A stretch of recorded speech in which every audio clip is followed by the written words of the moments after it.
Okay, countdown to shutting the fuck up. And we're live. All right, guys, we are live. Perfect timing for the George. All right. All right, joining me, Jennifer Seymour. What's going on, Jen? Hey, everybody. Greg Cannon's in the house. What's going on, Greg? What's up, everyone?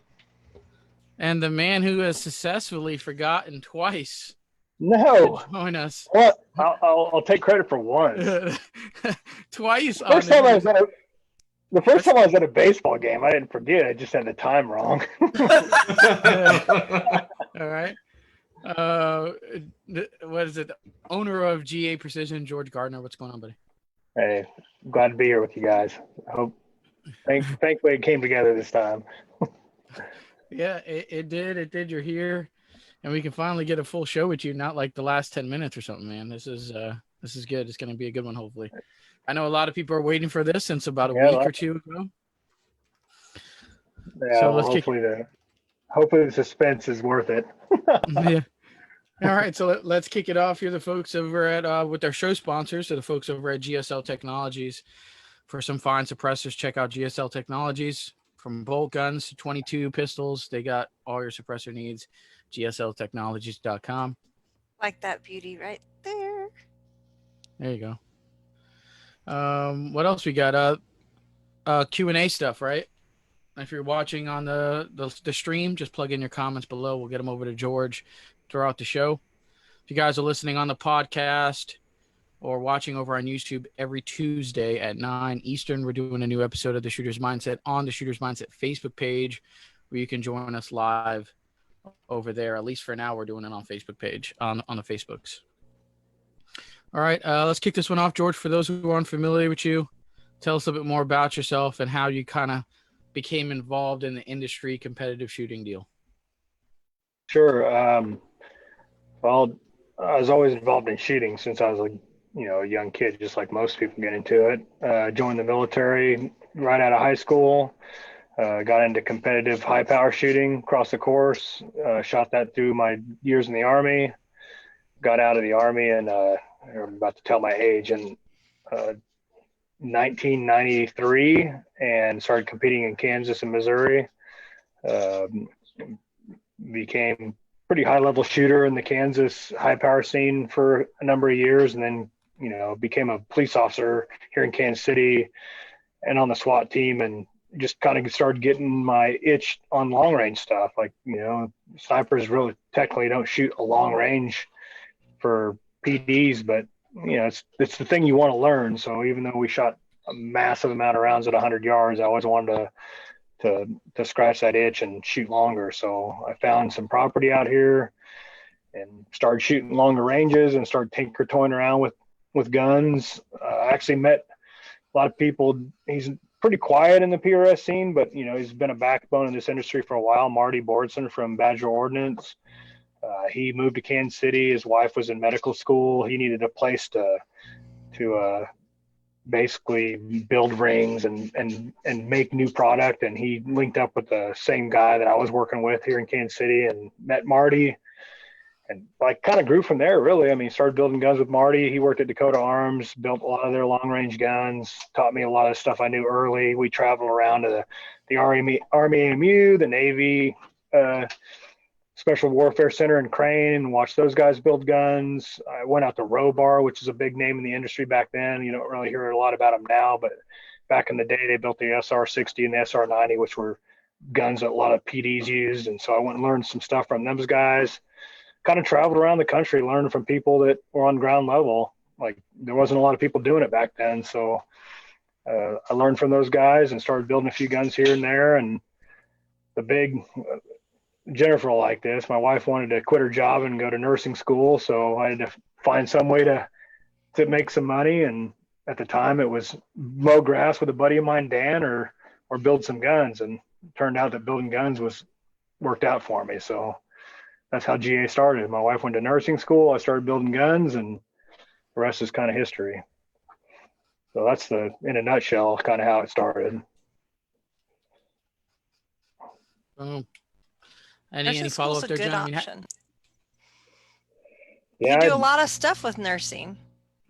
Yeah, I mean, my wife likes to shoot, and she always has, and so she's been behind it since the day we started it. Started hiring guys, that built guns, sniper rifles for the Marine Corps. I've had a lot of guys in here that were 2112s from Quantico that have worked at the shop.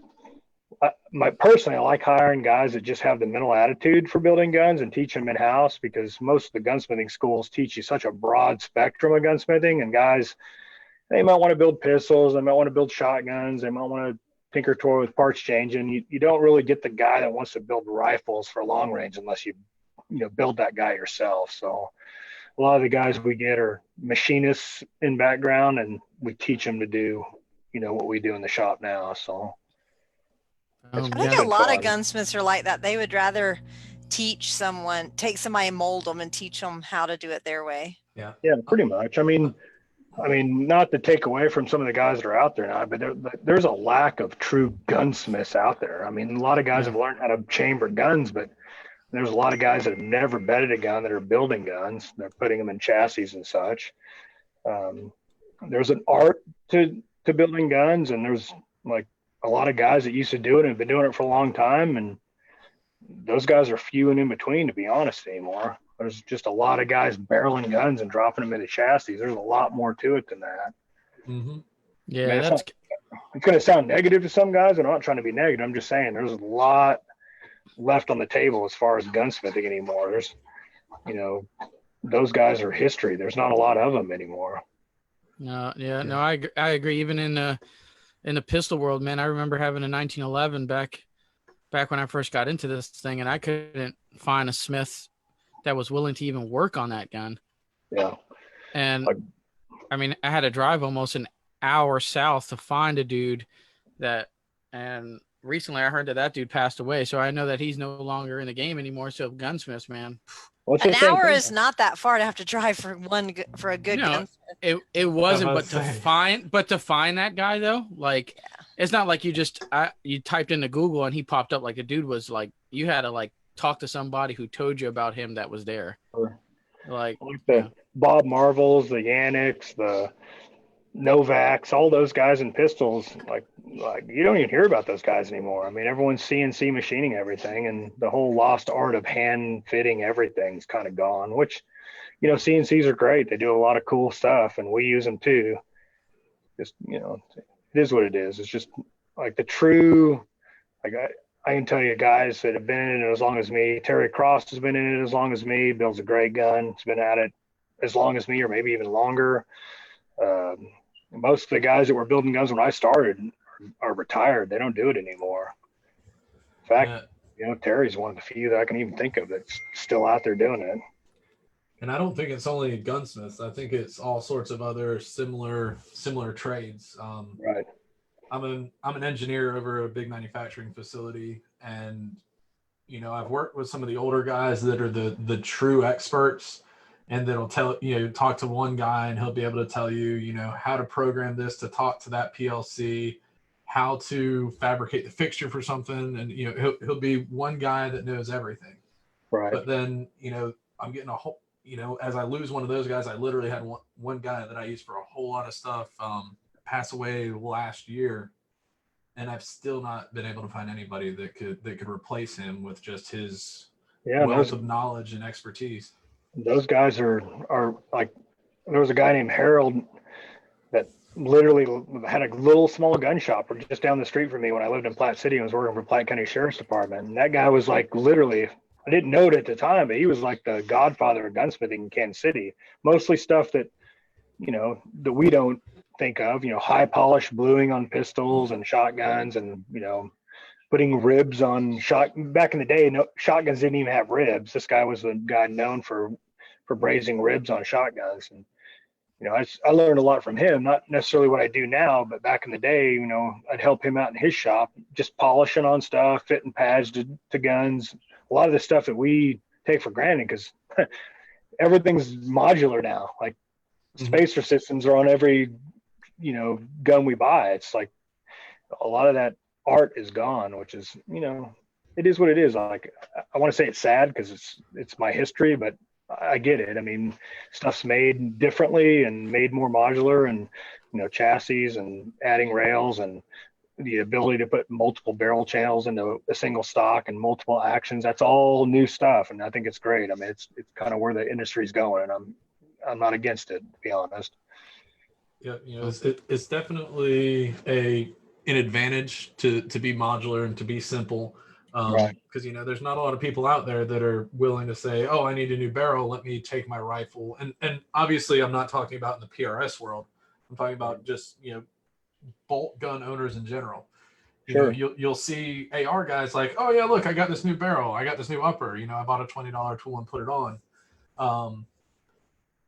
But when people at work would come up to me and like, yeah, I got this awesome rifle, and I really want one of those bull barrels. What will it take to do it? I'm like, oh well, you send it to a gunsmith, the whole thing, and you buy a barrel blank and send it to the gunsmith. And then the gunsmith will go ahead and cut it to the length you want, and they'll thread the back, and they'll chamber it in whatever caliber you want. And then if you want a muzzle brake. Greg said bull barrel. You know how often I get asked about what if I'm the gun guy at work, and everybody comes up to me with the I want a bull barrel, I need a pistol for my wife, I got to get her a J-frame revolver, right? I like the whole term bull barrel, because guys will call me and tell me like, hey, I want a bull barrel. Well, what is that? Well, I don't know. It's a big barrel. I'm going to say heavy polymer for sure. So what's the meaning behind a bull barrel? Is that just a heavy barreled pistol or heavy barrel rifle action? I mean, rifle barrel, what it was? So I think the way where it came from, and there's a lot of like, I'm not sure. It's like urban legend, but there used to be a sport in pistols called Bullseye Shooting, and they had gigantic big round barrels on revolvers that were like 2 inches, and that's what they would call a bull barrel on a pistol. So then it became like, and we're talking about 60s and 70s silhouette shooting with a pistol in one hand, looking down with your hand behind your back kind of stuff. And that just crossed over to anything that was big and fat was a bull barrel. So, but there's no, I mean, even Bartline has still to this day some contours. They have a 3 and then they have a 3B. Well, the B stands for bull. They have number 4 and then number 4B, which stands for bore. So number 4 bull sporter. So it just stands for a fatter version of the number 4, a fatter version of the number 3.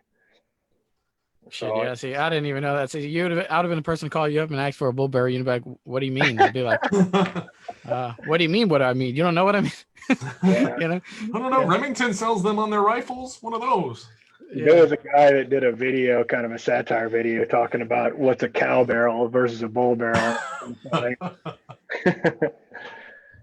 But anyway, that's kind of the history. The only other thing that's kind of funny, looking back, and it kind of makes me feel old, is like a lot of the guys that used to be customers of mine that I built rifles for, that were customers and did builds for, are now gunsmiths.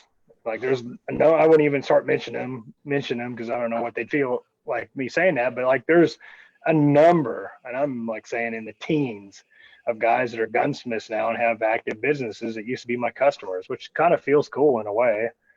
Mm-hmm. Yeah.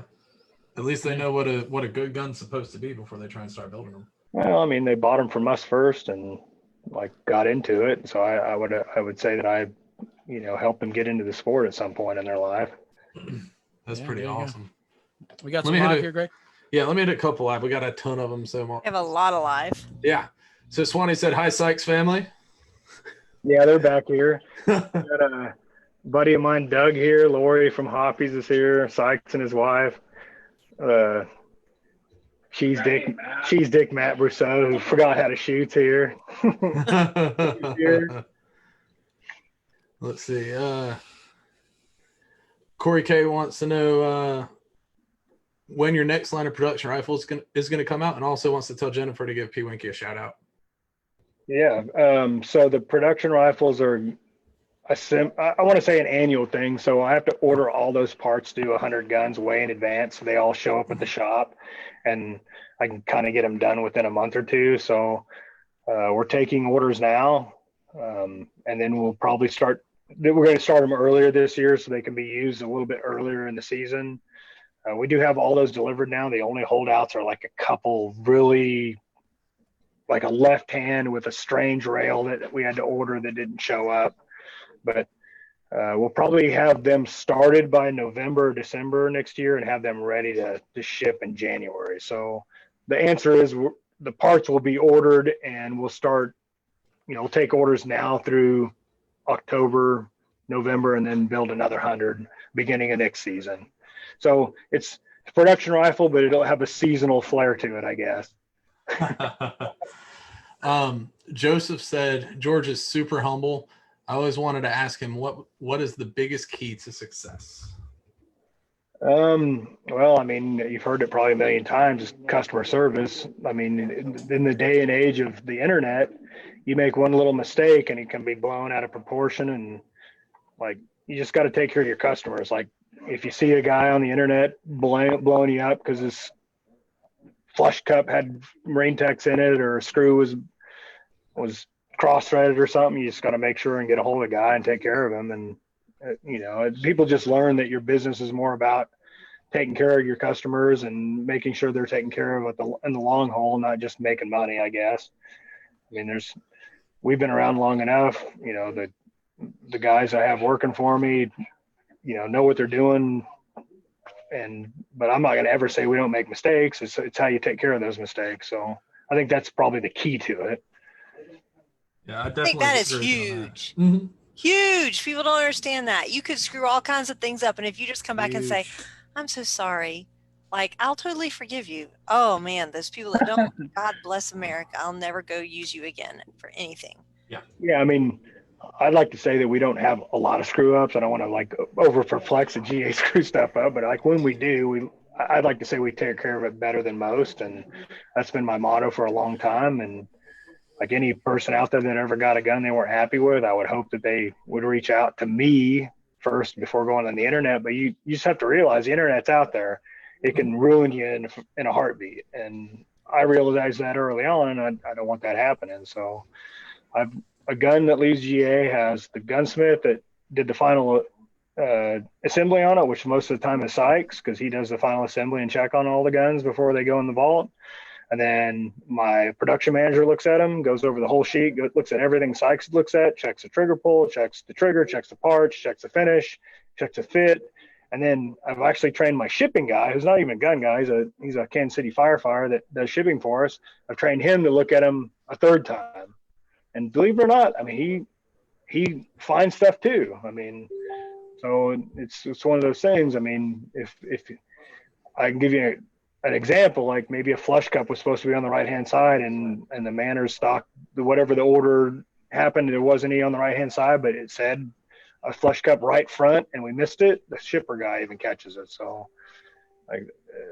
we try to catch anything that goes out, and I think we got a pretty good system for that. So I have to do one thing, and this is just a selfish thing of mine to do so that I can actually find comments in the comments section.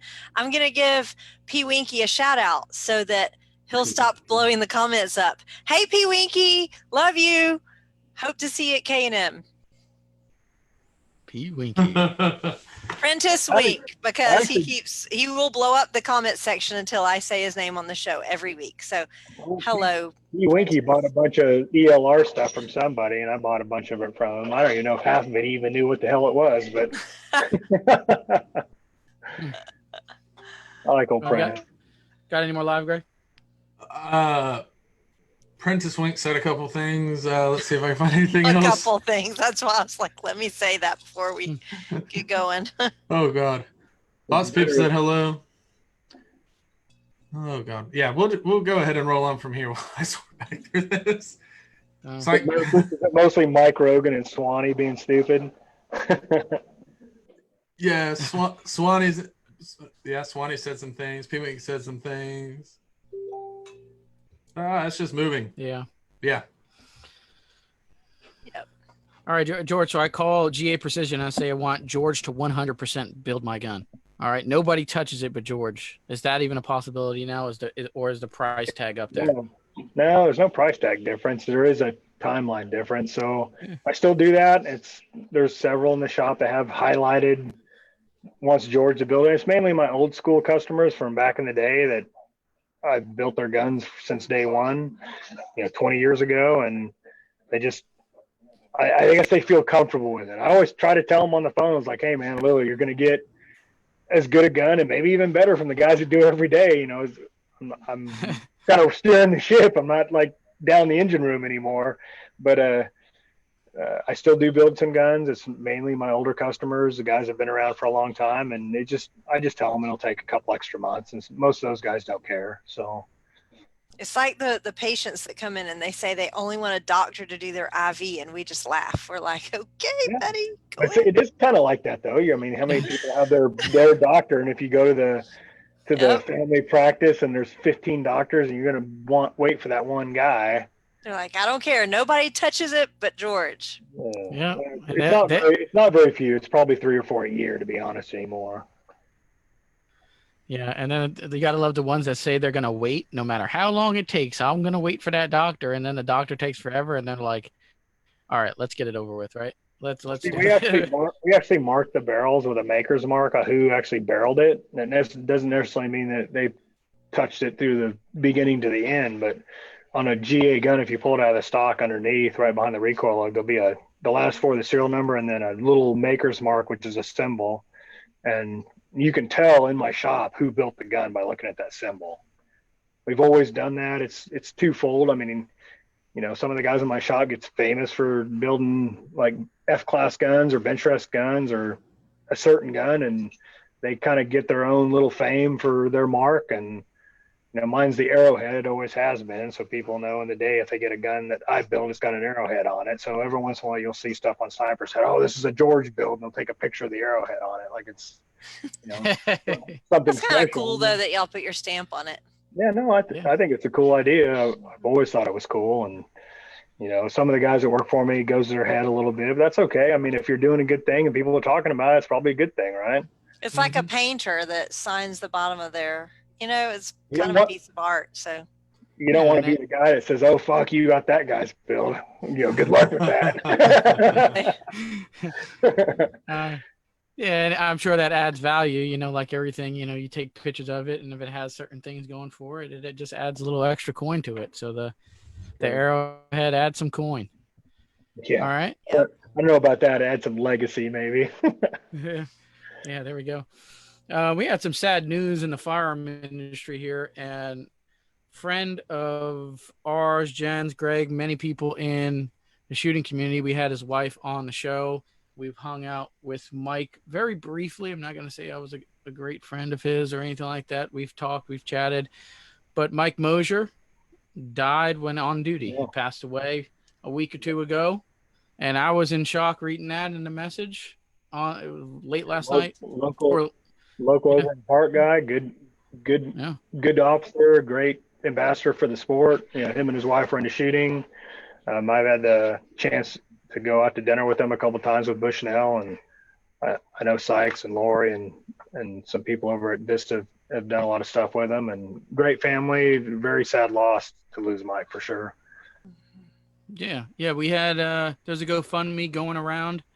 I believe today was a funeral. There was a lot of there was a big police thing. It's all over. Huge tribute to him. Huge tribute, right? Exactly.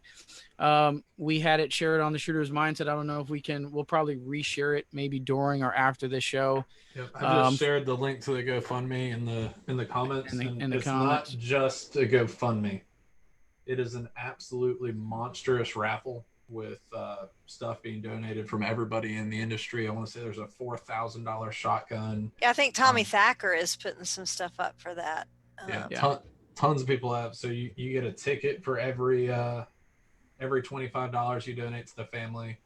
And I mean, the list just keeps growing. Every time I look at it, it gets bigger. I'm trying to see if I can find it to go over it. Yeah, I was watching that. It is getting pretty incredible, to be honest. There's a lot and Corinne will tell all the interviews she has done. She has just, I've said all along, she's been a rock. She's always been a rock, but she's been a rock through this. And her and her daughter Tyler both are very adamant about sharing all of the things that Mike did in his life, because he wasn't just a cop. He was a cop that also did a lot of charity work, and he was out in the community helping, and really just was a good man that was doing a lot. So it's just a horrible loss. Yeah, the community really knew Mike, and like it's obvious now that he's gone that how many people are missing him. So I think every day about our, of course I came from that background. There was people that I worked with that lost their lives, and every time it happens, it's just a remembrance. It's not safe out there. We all live in our own little nice yards and our nice houses, and unfortunately there's different areas of the community that aren't like that. And these guys are out there every day. We're putting their lives on the line. I mean, like Jennifer, you were out like testing COVID people last week. Same type of thing. I mean, at any time you could have caught that stuff and given your life for it. So my hat goes out for anyone that's in the first responder, police, fire, nurse, doctor, all that. It's an awesome job. I came from it, and I know what it takes, and there's not enough of them out there. I mean, unfortunately, there's not a lot of people going into it anymore. They need to make it a little bit easier at the state and federal level for those people to be interested in anymore. And I can't say that at this point in my life, if I could do it over, I'd want to go back into it, just from some of the stuff I've seen over the years. But I would never take those years away that I did it. I enjoyed every minute of it. Oh, there you go. So check out the GoFundMe, man. Very sad that Mike's gone, man. I just couldn't believe it. Absolutely shocking. So For sure. there it is. It's always a rough time. So I did test negative for COVID. I mean, the Q-tip went in my nose, but I'm pretty sure it touched my toes. It came back negative. I'm pretty sure most of us that went to the SHOT Show might be immune to it. 10 out of 10 would not recommend that COVID swab. I'm just saying, after having it. I heard they're doing the blood thing now, and the pink they're pricking your fingernail. That we're starting that here in Augusta. That's the next thing, but that'll only tell you if you've had it in the past. It doesn't tell if you have it right now.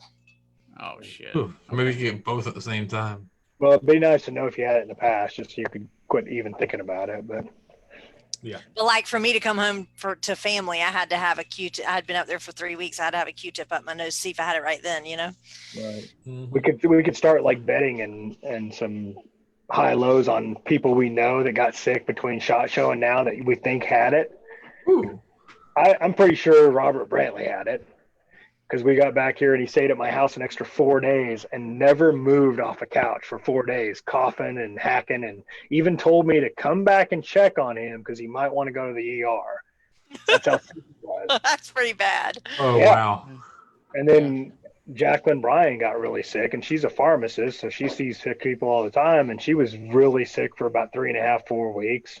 I bet high on that she had it too. And of course, a lot of us were around them, so I'm not so sure that we didn't get exposed to it as well. But it'd be interesting to find out once that finger prick test is online and you can get it fairly easily, how many people actually had it. Mm-hmm. I think the numbers are going to be crazy.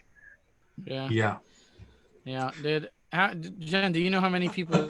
Jacqueline said, "I knew I would get brought up." Hey, Jacqueline. Sam Phelps said that test does suck, and Joshua said he got checked and the doctor had big knuckles. Buddy, I don't think the knuckle's supposed to go inside you. You might want to try a different Tested doctor. people for 3 weeks, and my knuckle never went in anyone's nose or any orifice. God, I hope it was the nose. Yeah. So one of the things I wanted to talk about, if you guys don't mind, is I shared a little bit, is like these new Bartline carbon fiber barrels and how they're kind of different from everything that's out here. A lot of carbon barrels, they've been out for a while. Magnum Research, I think, was the first company to do them way back in the 90s, and ABS, Advanced Barrel Systems, did them for a long time. I think ABS was bought by Proof, and that's kind of where Proof came from.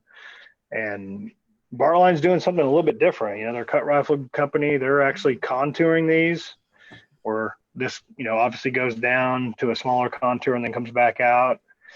they're drilling them, they're sending them off and having this put on and then the outside ground, and they bring them back in the shop and ream them. So the final size for the hole is reamed after the carbon's put on. And then they're honed, which is like lapping. That hole's honed to a perfect finish, perfect size, and then they rifle it. That's the very last thing that happens. So there's no stress in these barrels. They shoot just like every barrel you've ever gotten from Bartline. I think it's something they put a lot of extra work into them, and I think people will be super happy with the consistency of these barrels. And we were asked by Bartline to be one of the 4 people that carry these, and we're the only one that can carry the colors, which this one I'm holding, it's going to be hard to see. I'm sure on here is carbon, but it's got white layers in it. And then there's a carbon with a reddish brown layer in it, which looks really good with foundation or any stock with brown in it. And then there's this green carbon. I'm not sure how well it's showing up, but the top's got a green layer in it. So I do like green. Yeah, the green looks really good. Like it's a forest green. It would not match that lime green. No, not necessarily. But blue would match this really nice. Just saying. Yes. And you know what? They did have a blue color and they did have a yellowish lime green color, believe it or not. It's just, if you could imagine, so there's 4 contours. This is a number 4. This is a rim varmint or a number 13, and this is an M24. If you could imagine 4 contours, 15 calibers, endless amounts of twists, and then add colors on top of it, there was kind of a line that had to be drawn in the sand. Yeah. So George buys new warehouse just for barrels. Well, and like the colors, I'm stocking the ones as we learn which ones are popular. We'll stock them right out of the gate. We only stocked what I could look at historically. People ordered as far as barrel lengths and calibers and twist rates for hunting guns and PRS guns. And that's what I ordered in the standard carbon. And now I'm going to learn what they're ordering in the colors and try to keep those in stock too. But Bartline's kind of promised a 3 to 4 month turnaround on those, and most builds in our shop are 3 to 4 months. So if you're doing a build, it's not a big deal to order a color. It's not going to make your build last any longer. If you're just wanting to change up and order a barrel, it sucks to wait 3 or 4 months, but at the end of the day, it's something totally unique and different. So just like anything, like I don't know if you can see in the background past that window, it's full of custom cars. I've been building cars my whole life. If you're building a custom car, it's a 2 to 3 year wait to get it done. It just is. All the parts take forever to get done, and that's kind of part of the game. I mean, you're waiting for this perfection that you've envisioned when you started the build, and it's the same thing with this type of stuff. If you're going for a colored carbon barrel, you got to be prepared for the wait. It just is. There we go. We're gonna hit some discounts to those that wait. Yep. We're going to hit some discount corner here before it gets too late in the show, and then we're going to come back to the carbon fiber barrel talk. Jen, you usually start us off with discounts. What do you got? Yep, you can get 10% off at carbonarms.us on Carbon Arms shell caddies, shotgun extensions, ratchet belts, all the good things for 3-gun. So check them out, and TSM10 gets you 10% off. You can also get 10% off of jerseys or hoodies or any of their apparel at Under Industries. You just go to the Under Industries Facebook page, and if you message them there and mention the Shooter's Mindset, you can get 10% off. Oh, there we go. Greg, what do you got? You're muted. Hey, I'm muted. I was typing. The code Mindset10 in all caps, it'll save you 10% off of all phone scope products. If you've not checked one out, definitely give them a try. They're useful for more different things than you can imagine. Also, I guess the GSL suppressor or GSL suppressors promo for May 2020 is if you purchase any GSL suppressor at SJ Solutions in the month of May, you receive a single color Cerakote job for free. Email info@sjsolutionsllc.com, and they can hook you up with that deal. There we go. What do I got here? TaranTacticalInnovations.com, TSM10, 10% off all your parts there. And Tactical TSM10, 10% off. They have a lot of AR-15 parts, a lot of holsters, And TSM 10 save you 10% off there. Any discounts off the top of your head, George, for GA or anything, any of your sponsors or anybody that you know of? The only thing I know for GA at the moment is we bought a herd of the Bushnell tactical scopes. It's all the new ones, the DMR2 Pro, which has the ED prime glass in it, just like the rest of the scopes that are out there, like Schmidt's and all those, and then the XRS2 and the just standard DMR2, which is the standard glass. And you get a Havalon knife and a free Kestrel Sportsman. The Sportsman's been discontinued, so if you get that Kestrel, you hook it up and update it, and it becomes a 4500, whatever the one right underneath the lead is. So it's like a $500 unit. You get those, the Havalon and the Kestrel for free, and then you get an extra 10% off if you use FC19, which I believe is blank COVID-19. Shout out to Kestrel while we're talking about Kestrel, because when Katie Godfrey found out that at our testing sites in Atlanta, we were like using the face shield all day and then wiping it off with wipes and then using it all day the next day and for a couple weeks, they sent us, Kestrel sent us 200 face shields. Oh, nice. The National Guard and the nurses from Augusta University, where I'm from, that went to Atlanta and was deployed there, we used all those. So thank you, and awesome job, Kestrel, for coming through with that. That was awesome. That is awesome. Yeah. Back a little bit on those carbon fiber barrels, and then we're going to hit live. I know those are piling up. Yeah, we talk a lot about the AR-15 side where I'm at, and you talked about the proof barrels and stuff like that. And every time someone, well, I got a proof barrel. Well, why is it better than my barrel, right? So you can talk about obviously being lighter, obviously looking flashy and looking really good, but what really goes in? What are the advantages of a carbon fiber barrel, George? Well, you just hit the two biggest ones on the head. I mean, it's lighter weight. There is a stiffness factor. Everyone knows that carbon fiber is a very stiff thing. If you've seen it compressed into like an 1/8 sheet, it's as stiff as aluminum. I mean, it's almost like metal. So you can take a barrel and cut it down and wrap it with carbon fiber and not give up the rigidity, which is kind of what makes barrels accurate. So it lightens it is the number one thing. And the fact you just said it looks cool. I mean, people like the way it looks. I mean, people like a fat looking barrel that's light. And I guess that's the easiest way to explain it. Does that fat barrel that's light shoot better than a heavy barrel that's the same size? Not necessarily, but it's lighter and it looks different. So at the end of the day, is it doing anything massively positive for you? Not really, but it's making it light. And again, now that there's several options on the table, people can choose. I mean, I've used a lot of proofs in the past. They've shot. I just think of all the barrels I've used in the history of my company, Bartline's been the most consistent. And if you ever went to their shop and saw the machinery that they use, it's different than everyone else's. They're holding twist rates to the 5th decimal point. They made their own machines. They're all CNC controlled. Most cut rifle manufacturers, I won't use names, but they're using 1940s Pratt & Whitney rifling machines, or even older World War I sign bar riflers. Not saying they don't make a good barrel, it's just old technology. Bartline's really brought the technology to the forward. I don't know of any other companies that's done that. And that's why we work with them. Awesome. I would dare anyone that's into those type of things to visit the state of Wisconsin, where a lot of barrel makers are there, and go to 3 or 4 different barrel makers and compare them and make your own determination. Like it's a very simple thing once you see it. Jen, how many have you been to? Just one. When I went to that Wisconsin match, I went up there to the one. Did you stop by the Bartline plant and see it? It wasn't Bartline. It was Kruger. And they had like a lunch. I went up to Wisconsin. I didn't know anybody up there. And I just flew up there and shot a match by myself and slept in my car the first night. But that's a whole nother story. Anyway.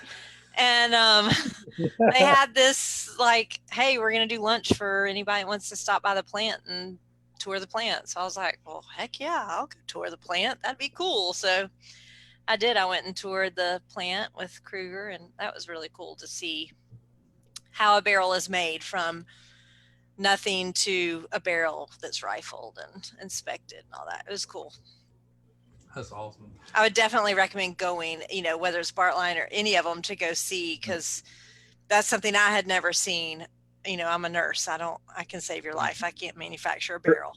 Krieger's in Germantown, Richfield area, and Bartline's literally about 15 miles away from Krieger. And then Rock Creek or Mike Rock Barrels is south near Albany, kind of by Madison. Used to be Badger Barrels. Ernie Stallman used to be there. I think he finally closed shop. Christian Barrels was there, and they sold their company to man, I'm gonna feel stupid for not like throwing this off of my tongue because they make great barrels too. But anyway, there's 5 or 6 barrel companies there in Wisconsin. They call it the Wisconsin Barrel Mafia. And that's why that one match that Ken puts on is called the Barrel Makers Classic. Right there in the middle of Barrel Town. Mm-hmm. So it's very cool. It's neat. Yeah, I love, with my job and everything, I love seeing how other things are made. I know how lots of things are made, but it's always cool to see something new made. Let's hit a couple live real quick. Jacqueline and Sam Sutter are both asking about the weight difference in between the, I guess, a all steel barrel versus one of these fancy new carbons. Yeah, so the answer to that's about 35 to 40% lighter. It's not quite half, but so these 2 barrels are the 2 lighter contours Bartline does. The one on the top is the number 4. If you look, it's actually, I don't know how much this is going to show on here, but it's heavier back here. So it's got a longer breech section, and it kind of carries its weight through here. And right about here is where both these barrels meet in contour, but this one stays heavier. So it finishes at 830. The Remington Varmint, just like you'd buy on a PSS or a Remington Varmint gun. And then this one finishes at 750. Both of them can take suppressors. They're both kind of a heavier, max hunting weight, but they're on the lighter side. So you can build, and I actually have one right below me. This is a long action in a carbon fiber stock. This has got the Remington Varmint contour on it, 26 inches. It's in a crazy caliber that's basically a 6.5 Norma mag, and this gun weighs about 9.5 pounds. Wow. So, you can make them really light. I mean, of course, everything's got to be light. This is a Defiance action, but it's got a bunch of sheep cuts in it, which is just lightning cuts where they can take material off. And then this is the Bushnell long range hunting scope, which is less than, it's about 18, 19 ounces. So, but again, like most of the stuff we do at Gap on these carbon barrels is hunting. It's sheep hunters, it's long range hunters, it's guys that are really into stretching out their shots on game. It's not, I mean, you guys all know, you shoot PRS, how many carbon barrels you see on the line? It's none. Yeah. The other day at the range, somebody was shooting my rifle that has never really shot a precision rifle. And they're like, and of course it's laying on the table. And he's like, oh, how much does it weigh? Like 11 or 12 pounds. I started laughing. I was like, mine is probably one of the lightest rifles, but it's like 18 pounds. Well, I venture to tell you that let's give it a year, but I wouldn't even think it takes that long. Once these Bartlines are out there, you watch. Some of the guys that like shooting a lighter rifle, you're going to start seeing them in PRS. They shoot that good. They really do. I would rather a lighter rifle. I didn't try and make mine heavy. It just turns out heavy. I got to test the first ones. Definitely the first ones in 6mm. I know that Bartline tested a 30 cal before I even got one, but I made a GT in one, and it shoots knot holes, and you can shoot it as fast as you can run a whole magazine and throw another mag in it, and the point of aim doesn't change. It just continues to drill one little hole.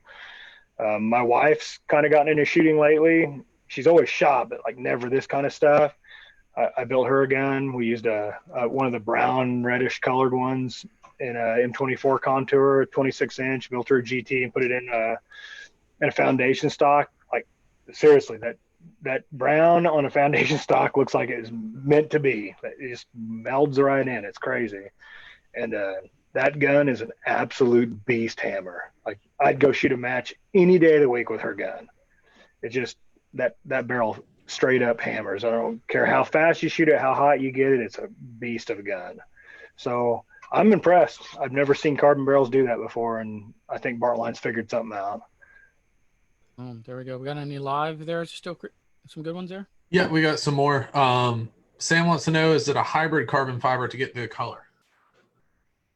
No, so all it is the resin. So carbon fiber is sheets of carbon fiber. Most of the guys use an aircraft type carbon fiber, like they make the wings out of. Boeing makes wings. It's very high strength stuff. It's wrapped on a single strand with a resin. That resin's kind of key. It's another thing that as technology advances, they need to. If they ever want to do these on machine guns, they need that resin to withstand heat, obviously. Mm-hmm. It isn't there yet. So it's great for bolt guns, semi-autos. If you don't get crazy on the trigger, it's good for, but they just dye the resin. So the resin's dyed with a color. There's some pigment in it, so the color pops, and that's what they wrap it with. So it's the same resin they normally use, but they put a dye and a pigment in it. Awesome. Wessler Marty wants to know if you're going to possibly have a gap stance, defiance, anti action. Say that once more. I was about to say that didn't make sense to me. Read that. I think I got it, but I want to make sure. Yeah, and I think I saw it. Are you going to have a gap stamped version of the new Defiance anti-action? Oh, stamped. That's not the word I heard. Okay, so you can order that right now, actually. So any action that Defiance makes, since we have an agreement with the ATF with them, they can put gap on the side of an anti-action. Anti is a very lightweight stainless action where they cut as much material away as they can, and the anti means it's not tie, it's anti, right? So you can order that now. I would tell people if they really are wanting lightweight, the Mac brothers make a titanium action that we use. It's very similar to our Tempest, except it's a 2-lug action, so the bolt folds all the way down into it, and that action is going to be substantially lighter than the anti. The anti is nice. I got to play with it at SHOT Show. I don't know that a lot of those have been shipped yet. I know that they're shipping them now. But yes, you could get one of those. Mike Lee probably had COVID too. Just saying. No, he didn't. I've been talking to Mike quite a bit. He was sick as a dog at SHOT Show. Like I went to interview him, and he's like hanging on the counter, and he's like, "Okay, Jen, I'll do a video for you." And I'm like, "Okay," and he stands up and does the video, and as soon as it's over, he's like hanging on the counter again. He was so sick, he had a fever. I gave him Motrin. Yeah, well, if you remember the last time I popped in for one of these is when you were talking to Mike, and I got to mess with him a little bit. That's right. In the interview. You guys need to go back to Mike and ask him when he's going to come back out with the Bushwhacker series actions, because those were awesome. You should be watching, see, and then he could answer. Jason Waller wants to know like approximate cost of those versus some of the other carbon barrels on the market. They're all really the same. I think Bartlines are $700 retail. Proofs they've done some sales, so they're all generally in the ballpark. I think I don't want to misquote, but I think Proofs are right around $720. But I've seen them on sale for a little bit less. So Bartline picked a price that was competitive with everyone else. Smart to do. Yeah. The colored ones are about $50 more, and it's not because it costs more to do it. It's just they have to be special ordered, and they have to stop making the standard carbon ones to add the dye to it and then pull the dye back out. So it's just there's some difficulty in changing colors that makes it cost a little bit more. But I don't think $50 is going to stop someone from buying something if they want that color. Yeah, I agree. Agreed. Yeah, what do you got? You got anything on the notes, Greg? Yeah. So how many different ways can we buy these barrels from you? Can we buy blanks, spun up, pre-fits, already on guns? How are you guys selling them? All the above. So we've got some builders going through now. So they'll be full blown GA builds with the carbon barrels. We got some pre-fits going through right now. We've got some barreled actions on Impacts and Defiance going through. That stuff will be on our website. Ken Lynn will get it put up as soon as it finishes. Unfortunately, a lot of that stuff, when we start it, they know it's been started. And so the sales guys will be like, oh, we got this one that just got started. It was going to go on our website, but if you want it, then it gets bought. So I know somebody that did that recently. yeah, it's pretty common, actually. No one wants to wait, and I get it, but that stuff should start peaking out. You can obviously buy blanks. I'm trying to keep everything in stock that's been popular. As we sell it, I order more. The colored stuff is going to have to be special order until I figure out what the main stuff that's being ordered is and keep that in stock. Again, there's just so much of it. I can't have 10,000 barrels in GA. Otherwise, all our capital will go towards carbon barrels and not where it should be going. But yeah, George, we talked a lot about ordering and placing orders. If someone's watching this, wants to get a hold of you or order something from you, just shout out your website, how to get a hold of you, some social media stuff. It's gaprecision.net.com recycles to .net. You just click on the link for GA store. Kenny's got all the barrels that we have on stock up online. Just click them, buy them, they'll ship the next day. He's got a new section where you can order this twist, this contour, this color barrel, that's special order, and it tells you it's going to be 3 to 4 months, and those are ordered about the end of every week. So any of that stuff can be ordered. It'll show you which ones are in stock and which ones are special order. So assuming that we had another lie that kind of rolls into that, assuming it's a barrel you have in stock, if someone wanted a full-blown GA build with one of these carbon barrels, how long would it take?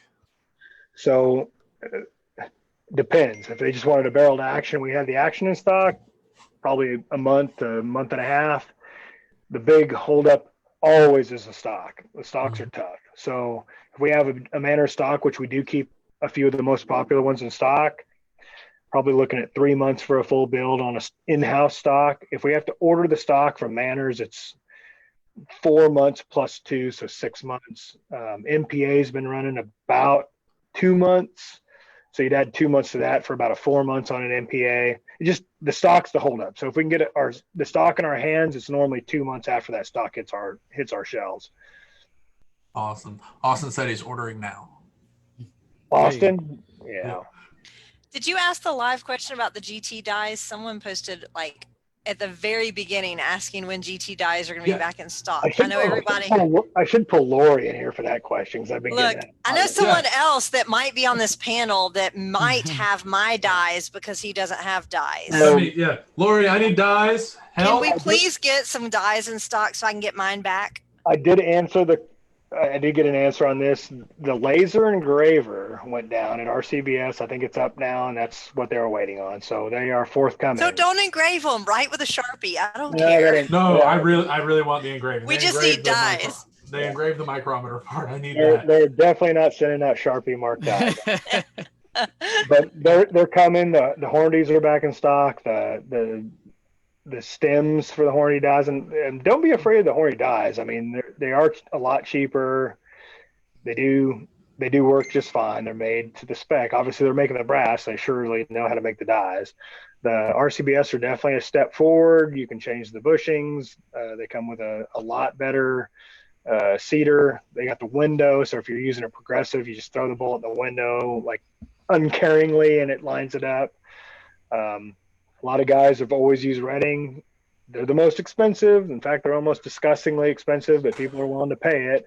It's just that they will not make a die in production like everyone else unless it becomes SAMI, and it's not a SAMI cartridge. So every time I order dies from Redding, it's going to take a while. And it's hard to forecast when to order the next batch because Alpha gets them from me. I sell them. Some other dealers buy them from me, and it's just a nightmare to keep stuff in stock sometimes, but those are all on order. They should show up here shortly too, but I should have RCBS and Hornady probably within the next week or so. Hornadies are there, and RCBS are. I already got the bushings for the RCBS. I know the dies are coming right behind them. And speaking of the bushings, I hear if you buy the dies from you get the bushing. Correct. On the order them elsewhere, you have to buy them separately. Correct. We get so many calls on which bushing to buy. I just send them with. Which bushing do you buy? 266. So the brass nominally measures 268. It's plus or minus, so there is a tolerance on the brass. So there has been a batch of alpha that was 269-ish. So you're going to have 3 thousandths of give there, but 266, 267 would be the numbers I would buy. But we send the 266 out because that's the most. That's the one we focus it on. There we go, George. I mean, this round's been a big hit. At least, everybody in the PRS seems to be going to it. Right? This round. How's the GT working out for you? It's working out good. A lot of the top guys are shooting it. I kind of laughed and joked about it being the dasher killer, but the end of the day, the dasher is a very accurate round. It just doesn't feed perfectly. I mean, guys that don't mind messing with their feed lips and messing with their magazines and press check in. And like, I've RO'd enough matches and match directed enough matches to watch enough guys shooting. Matt's over here shaking his head because he shot it for a long time, but Hey, Matt. It's one of those things, like, if your stuff is perfect, it'll work great. But the average guy wants something that feeds all the time. He can buy a magazine in the mail, get it out of the box, stick it in his gun, and it works. That's what the GT does. Dasher requires a lot more finesse, and you can't buy there is some alpha now, but you couldn't buy brass at the time when I came out with the GT. And GT's got 2 sources. You can buy it, load it, throw it in your gun, it works. There's no fire forming, no mess. It's also inexpensive if you buy the Hornady. It's as low as 64 cents if you buy a PRS quantity of it. Mm-hmm. I always tell people, most of these guys travel in droves, like there's 3 or 4 buddies. If you're all going to GT, buy it 2,000 at a time and get a full case and save yourself 10 cents a piece or whatever. I know Vu Fam out in California is buying 4,000 or 5,000 at a time and splitting it between those guys out there, and they're saving a lot of money. It ends up being as cheap as 6 Creedmoor. So yeah, that's what me and Jen did. Split Yeah, a big lot of it. Brass. I gotta admit, I'm really glad that it's just like load it and shoot it, because I have a brand new barrel that's not even broken in, and I have no load development, and I have no ammo yet, and K&M is in a week and a half, and I just got back from Atlanta and have nothing done. So it's gonna be great. But I know it's starting to work, because you go to a match and all the dudes shooting these weird VR based cartridges are all poking around in the gravel looking for their brass. And now you even got GT guys that are like, fuck it. Like, just leave it on the ground. I'm a brass hog. I will be like in the grass looking. I want my brass back. This was my first time actually going out and buying a large quantity of brand new brass. And the first time I went out, I dropped a piece out in the grass someplace shooting off of a tank trap. My ass, I put on my Hunter's HT gold glass, and I started hunting all around until I found it. No. I thought he was going to cry over that piece of brass. I was really sad. It was 68 cents. 68. So what effects did the Tiger King series have on the gay tiger round? They made me ask that, George.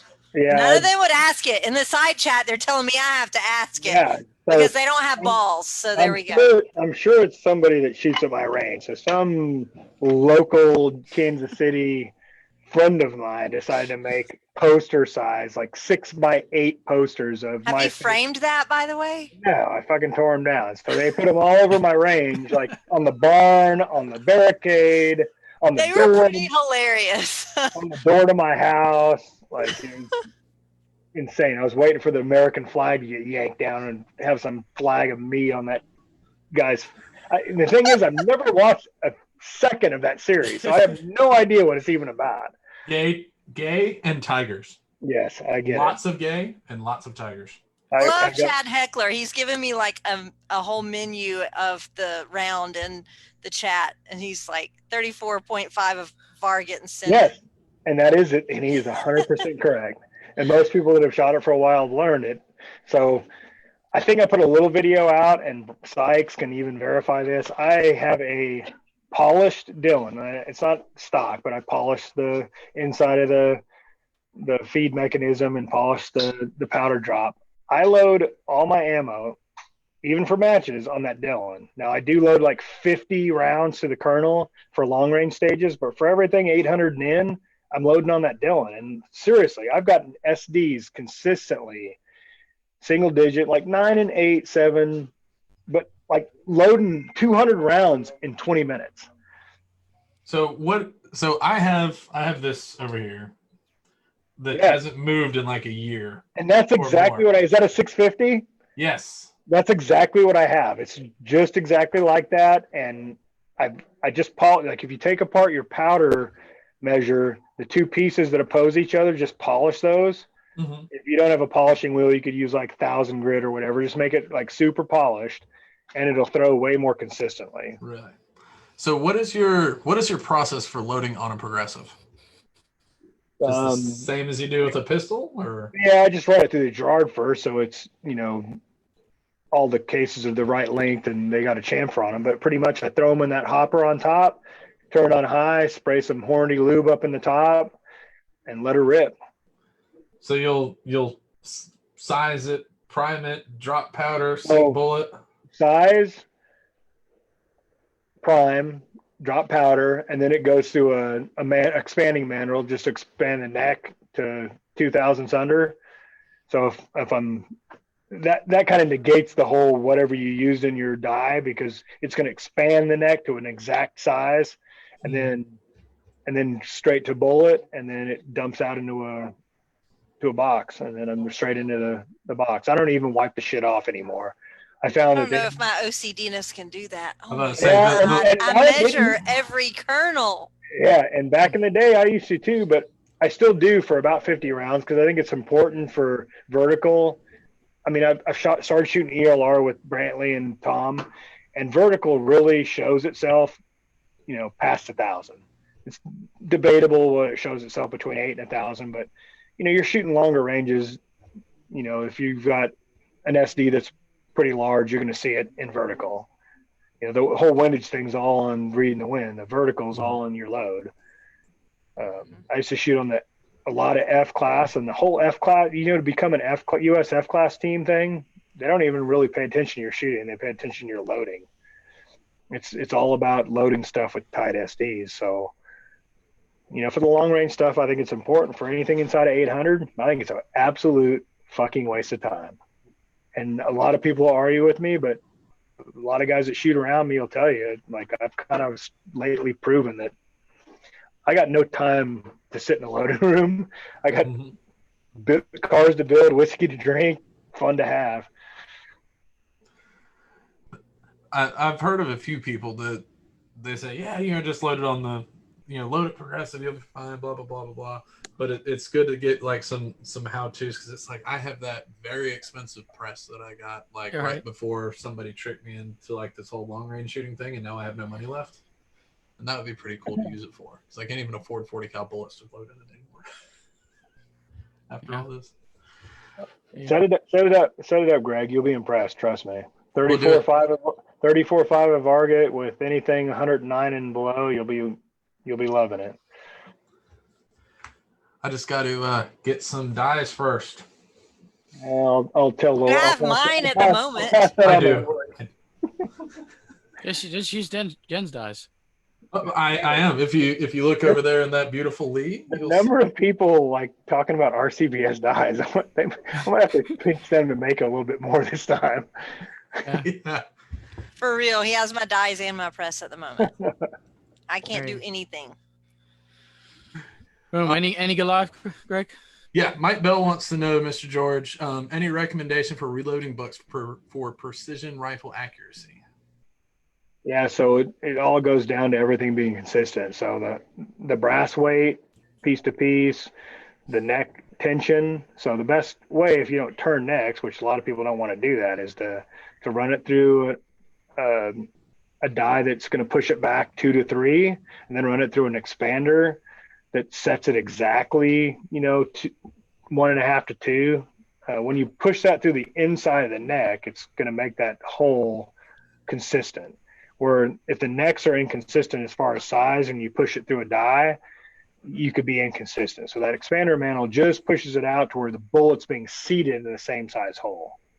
If that makes sense. I don't want to go past, but when you use a die, it's going to push it down to a specific size. If the neck on that brass what you're buying, factory brass isn't consistent, even though you've got a 266 bushing. If the wall thickness of that neck is different, you're going to have brass that have different wall thickness. So the whole idea of the expander is to take it out to a known size. You push that expander in it, it's going to take it to exactly 2 thousandths over nominal bullet, and then you seat the bullet and you'll get it, an exact crimp on that bullet.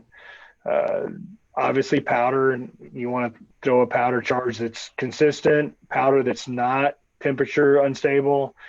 Varget, Reloader 16, Reloader 26, 4350 are all powders that are known to be temperature stable. Stay away from Reloader 17 and TAC and some of these powders that literally gain a full feet a second per gain in temperature, some of them even more.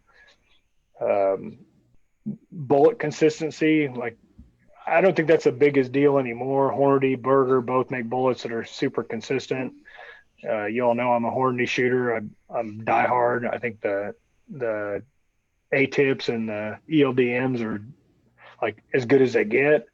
But there are a lot of bullet makers, and the way that those bullets are being made compared to even 2000 and the 90s is like exponential. It's like I was telling you earlier, all this computer controlled equipment and has taken everything to the next level as far as consistency. So I would just say it's consistency. Everything's got to be the same. It's just like when you put the gun in your shoulder, your input's got to be consistent as well.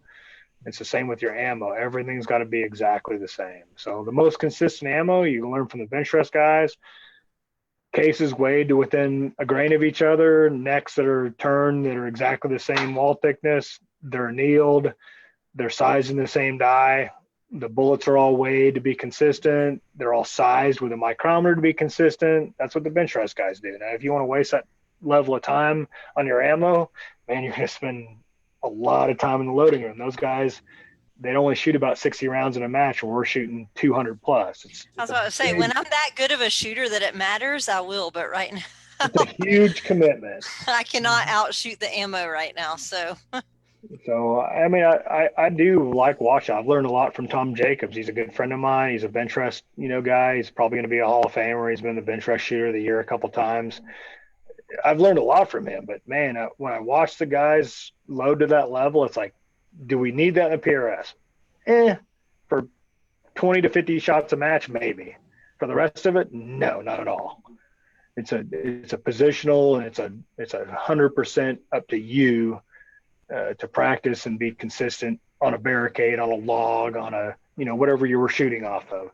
The accuracy part of it's got to be there, but it's not to that level. Like you're a difference in 20 feet a second to even 50 feet a second at 600 yards is not going to miss a target. I guarantee you. That's like this weekend we went and we were just shooting at 100, just kind of breaking a barrel in, and somebody was there that doesn't shoot precision, and we let him shoot our rifles, and he shot. He was like, "Oh my God, this is so accurate." And I was like, "Yeah, I can't blame the rifle." Like if I miss, it goes where I tell it to go. I mean, if I miss, it's because I told it to go in the wrong place, not because the rifle is bad. So we shoot a lot of matches out at my little range, and hell, Jacqueline, if she's still in there, can even I'll go in the loading room and load 10 rounds between stages at my range, load the same 10 cases and on the progressive and shoot a whole match. And I'm the king of second place. I've probably been second place in our little local matches more than I care to even admit. But were you second to Jacqueline though? Sometimes. I've been second to everyone out there, to be honest, but the thing is, second ain't a bad place. It's first loser, and I've done it shooting everything out of a Dillon, so I'm pretty committed to not spending as much time in the loading room, to be honest. I would love to kind of do more to optimize my process and spend less time in here. When I first started precision reloading, especially with my job being like efficient manufacturing, coming in here with the little I had to start out loading, ooh, it was terrible. Yeah, I think it's important to have a really good powder measure and a really good set up for loading 50 to 100 rounds of really precise ammo for this stuff. I don't want to make it sound like you can buy a Dillon and go win a match, but like you're still going to need some of that ammo for the longer range stuff. And to be honest, I probably ain't going to load my ammo on a Dillon for the finale every year, but that's more of a mind game, to be honest. Like you want to just take everything off your mind and know that you go into a big match like that it's 100% on you. Everything's out of the equation. Your gun, your ammo, your gear's top notch. There's no issues with it. If I fuck this up, it's on me. That's how you want to go into an event like that. And so I'll spend the time to load everything to the kernel for a match like that. But anymore for any match, I'm going to load 90% of it fast and 10% of it precise. That's just the way that's my new deal. I kind of like it. Well, I don't know if it's right or wrong, but I think for me it works. There you go. Upcoming matches, project sales, anything you got? I know the matches are kind of slowly, the locals at least are slowly kind of trickling to be shot. Now you can get a couple locals in, but the majors are still kind of like being delayed and canceled. There was actually one in Georgia this weekend. Brandon Embry ran one. It was a 2-day, but it was a big match down in Georgia. Was that the Cool Acres? Was that this weekend? Yeah, I just heard about it. I didn't even know it was going on, but I guess it was a great match. Good turnout, and people had a great time. K&M's coming up the end of the month. We just got clearance from our the ranch we hold that match on for Hornady in Utah. The landowners are game. Hornady's 100% on board. So Sykes and I are flying there Thursday in 2 days to recon a course of fire and get it set up, and we'll sign up 140, 150 shooters this Friday. So if you haven't seen it on Facebook already, the Hornady PRC match that me and Sykes put on is a go for sure.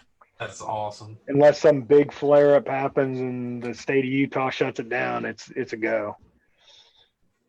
Any more live here, and then we can kind of go on a wrap up unless we got any. I would just say if people are watching, they're interested in ROing that match. I haven't put it out yet, but we're looking for couples that are in the sport that have RO'd before. There's a reason that we want couples. Is the lodge is gorgeous. It's a 5-star resort at 10,000 feet overlooking Aspens. It's literally a vacation destination. You come and RO a match and you get all your meals cooked for you, and you stay in this super crazy lodge that people spend stupid money to stay in.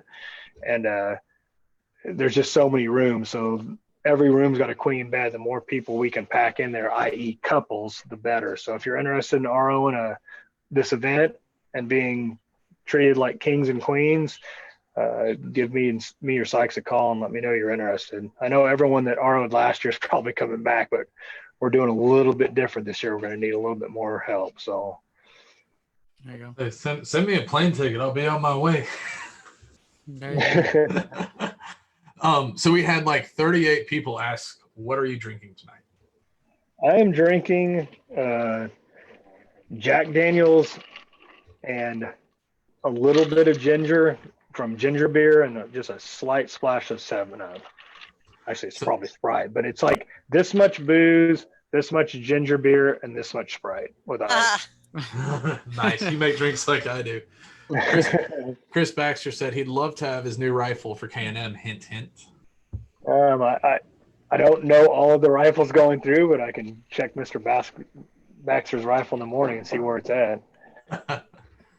There we go. Anything else there? Let's see. Lots of people talking. We're not going to say that on air. Chad Glasscock says he's ROing again.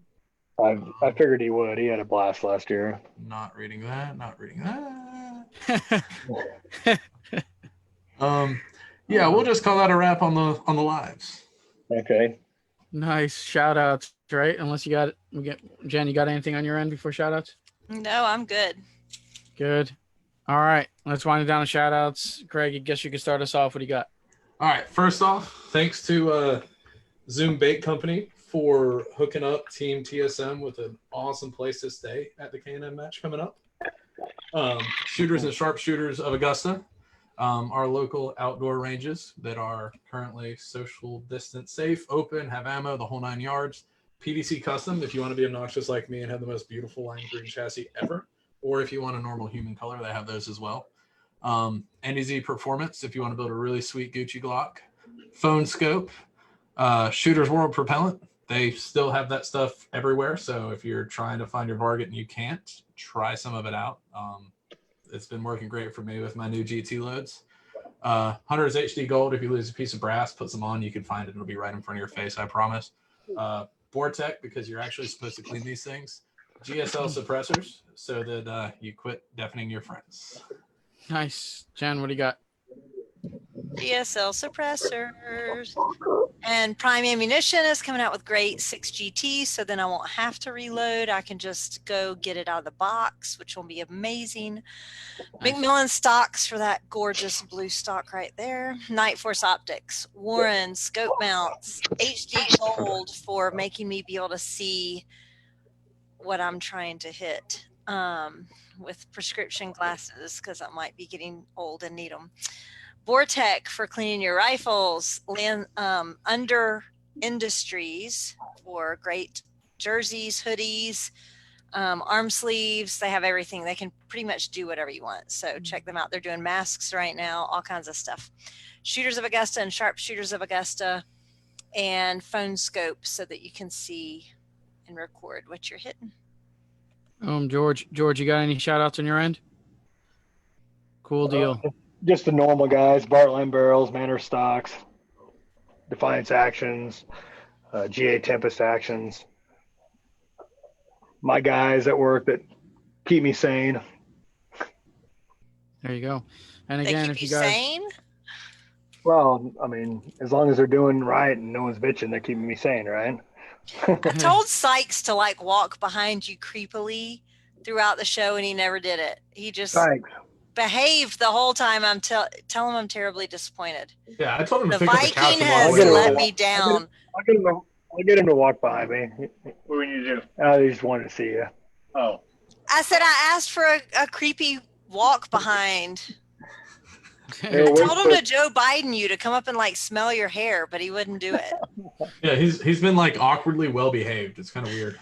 Yeah, I'm a little concerned. Well, you guys said that they couldn't talk, so they've been over there being quiet. Yeah, she is pretty scary. I listened to her too. There you go. Some shout outs on my end. If you guys haven't subscribed to the YouTube channel, The Shooter's Mindset, you hit that yellow button right below the video if you're watching here. Every Tuesday at 9, new episode of The Shooter's Mindset coming to you. If you haven't liked The Shooter's Mindset on Facebook, go ahead and hit that like button. We appreciate the follow, and you can catch all of our posts and live streams of The Shooter's Mindset show. If you want to email me, theshootersmindset@gmail.com is a good way to do that. Definitely thanks to George for coming on this time and spending like 2 hours of his time talk to us about the long range game. Always appreciate that. And and lastly here, the folks over at Rise Armament for some fantastic AR-15 triggers and builds. That'll do it for episode 295 of The Shooter's Mindset. Thank you guys for tuning in tonight, and we're out of here.